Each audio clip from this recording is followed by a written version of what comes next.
کبھی کبھار ہمارا صبر، ہمارا انتظار ہمیں بہت وسوسوں میں ڈال دیتا ہے۔ ہمیں لگتا ہے کہ ہمارے ارد گرد رہنے والوں کو ان کے حصے کی خوشیاں مل رہی ہیں اور ہم بس صرف تماشائی بن کر اپنی بے بسی کا تماشا دیکھ رہے ہیں۔ شاید ہمارے نصیب میں کوئی خوشی ہی نہیں، لیکن یہ محض ہماری مختصر سی سوچ ہی ہو سکتی ہے، کیونکہ میرے اللہ کی رحمت کا تو کوئی حساب ہی نہیں۔ ہمارا اللہ بہتر جانتا ہے کہ ہمیں کون سی خوشی کب دینی ہے اور کتنے صبر کے بعد دینی ہے۔ ہم اکثر اپنے اللہ سے پھول مانگ رہے ہوتے ہیں اور وہ ہمیں نہیں دیتا، کیونکہ وہ جانتا ہے یہ پھول ہمارے لیے بہت نقصان دہ ہے، اور پھر وقت آنے پر وہ ہمیں پھولوں کا گلدستہ عطا کر دیتا ہے۔ بے شک میرا اللہ بہت محبت کرنے والا ہے۔ جب آپ کو کوئی مشکل آتی ہے تو پتہ ہے آپ کو سب سے زیادہ کس چیز کی ضرورت ہوتی ہے؟ اللہ سے بات کرنے کی۔ اسے بتایا کریں کہ آپ کیا محسوس کر رہے ہیں، کتنی تکلیف میں ہیں آپ۔ اس سے بات کر لینا، اس کے سامنے رو لینا ہی آپ کے دل میں سکون اتار دے گا۔ اس سے کہیں کہ اللہ میرے لیے آسانی کر دیں، دعا کریں اس سے، کہیں کہ میں آپ سے دور نہیں جانا چاہتا، بس آپ کا ساتھ ہونا ہی میرے لیے کافی ہے۔ دل کا بدل جانا بھی ایک نعمت ہے، بشرط یہ کہ وہ اللہ کے لیے بدلے۔ دل کا زخمی ہونا بھی ایک نعمت ہے، بشرط یہ کہ وہ اللہ کے لیے زخمی ہو۔ دل کا تڑپنا ہی ایک نعمت ہے، بشرط یہ کہ وہ اللہ کے لیے تڑپے۔ دل کا رونا بھی نعمت ہے، بشرط یہ کہ وہ اللہ کے لیے روئے۔ دل کا ٹوٹنا بھی ایک نعمت ہے، بشرط یہ کہ وہ اللہ کی طرف رجوع کرے۔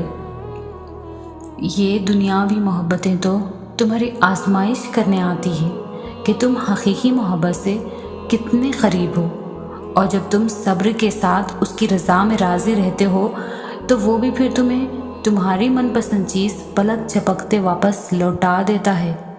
اور یہ جو تم بار بار ہر کسی کے سامنے صبر اور ضبط کا ذکر کر رہے ہو، تو بتاؤ ذرا کہ تمہارا صبر زیادہ ہے یا صبر ایوب علیہ السلام کا؟ تم جو اس آزمائش کی گھڑی میں دنوں اور سالوں کا حساب رکھے ہوئے ہے، تو بتاؤ ذرا کیا تمہاری آزمائش زیادہ طویل ہے یا حضرت یعقوب علیہ السلام کی، جب انہوں نے حضرت یوسف علیہ السلام سے جدائی کاٹی؟ تم کہتے ہو تم نے یہاں اس مقام تک پہنچنے کے لیے ان گنت قربانیاں دیں، تو کیا تمہاری ایک بھی قربانی حضرت ابراہیم علیہ السلام کی قربانی کا نعم البدل ہے؟ جو راستے اللہ تعالیٰ سے جڑ جاتے ہیں وہ بہترین ہو جاتے ہیں۔ اللہ تعالیٰ کی طرف جانے والا ہر راستہ دل کو سکون بخشتا ہے۔ ایسے محسوس ہوتا ہے اکیلے ہونے کے باوجود بھی کوئی ساتھ ہے۔ انسان کی تمنا نہیں ہے، کیونکہ اللہ ساتھ ہے۔ کوئی چھوڑ دے تو تب بھی دل تشکر میں ڈوبتا چلا جاتا ہے۔ ہم مصلحت سمجھ کر شکوے کے انبار نہیں لگاتے۔ وہ رحمان ہے، اس سے جڑنے والے غنی ہوتے ہیں۔ جو اس سے جڑتا ہے وہ اسی کے دل میں ہمیشہ کے لیے بس جاتا ہے۔ زندگی کے چاروں اطراف میں محبت الہی ہوتی ہے، اور ہم ہوتے ہیں بس یہ الفاظ ہوتے ہیں، مبارک ہو تم نے اپنے رب کو پا لیا۔ میں تمہیں ایک بات بتاؤں، دراصل ساری کہانی ہمارے یقین کی ہے۔ وہ رب کہہ چکا ہے کہ مجھ سے جیسا گمان رکھو گے میں ویسا ہی ملوں گا۔ اگر تم اپنی دعاؤں میں شک میں مبتلا رہو گے تو پھر شاید ہی تمہاری دعائیں قبول ہوں گی۔ تم یہ یقین کیوں نہیں کرتے کہ وہ تمہیں کوئی اذیت نہیں دے گا؟ وہ ہر ناممکن کو ممکن کر دے گا۔ جب تک تم یقین نہیں کرو گے دعائیں قبول نہیں ہوں گی۔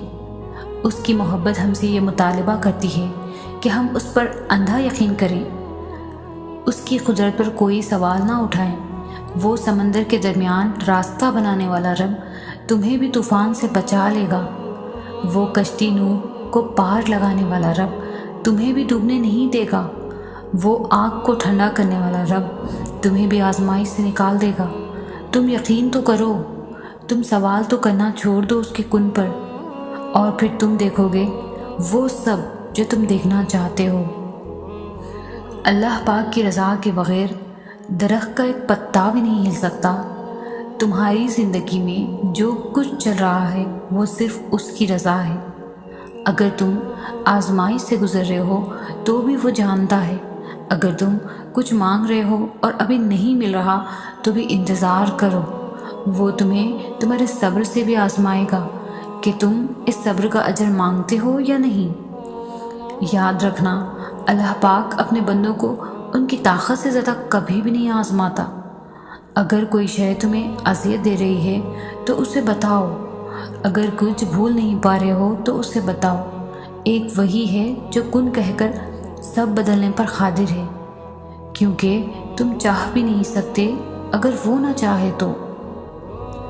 اللہ پر بھروسہ رکھیں۔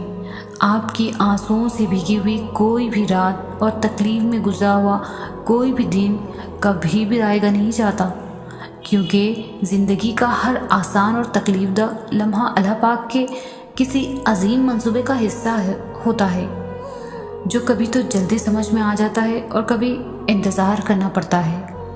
اگر اللہ کہتا ہے مشکل کے ساتھ آسانی ہے تو یقین رکھنا اس کی کہی ہوئی ہر بات میں حکمت ہوتی ہے، لیکن تم نہیں سمجھتے۔ ایک بات ہمیشہ یاد رکھیں کہ آپ اگر کوئی کام میں یا کوئی عادت اس نیت سے چھوڑ رہے ہیں یا چھوڑنے کی کوشش کریں کہ وہ اللہ کی رضا کے خلاف ہے، تو یقین رکھیں کہ وہ رب آپ کو کبھی بھی آپ کے اس فیصلے پر شرمسار نہیں ہونے دے گا۔ اس کے لیے کیا ہوا کوئی بھی کام آپ کی رسوائی یا اذیت کا سبب نہیں بنے گا، بلکہ آپ کی دعائیں قبول ہی تب ہوں گی جب آپ اس کے لیے کچھ ترک کر کے خود کو اپنے نفس کی غلامی سے آزاد کر دیں گے۔ مقدر میں لکھے ہوئے کا ملنا ہر حال میں لازم ہوتا ہے، مگر دعائیں تو ناممکن کے لیے ہی ہوتی ہے، ان کے لیے جو تمہارے مقدر کا حصہ نہیں ہوتے۔ تم کہتے ہو کہ جب وہ مقدر میں ہی نہیں تو پھر دعا کیوں مانگوں میں؟ تم یہ کیوں نہیں سوچتے کہ دینے والا مقدر سے اور تمہارے وسوسوں سے بہت بڑا ہے؟ کیا ہوا اگر اللہ نے مقدر کا وہ حصہ نامکمل اس لیے رکھا ہو کہ تم اس خالی جگہ کو اپنی دعاؤں سے اپنی چاہت کے مطابق مکمل کرو گے؟ کیا ہوا اگر وہی تمہارا نصیب ہو جس پر تم ہمت ہار بیٹھے ہو؟ صبر سے گزار کر وہ تمہارے یقین کا امتحان لیتا ہے، وہ تمہیں سزا نہیں دیتا، وہ تو بس تمہیں اپنے قریب لانے کے لیے آزماتا ہے۔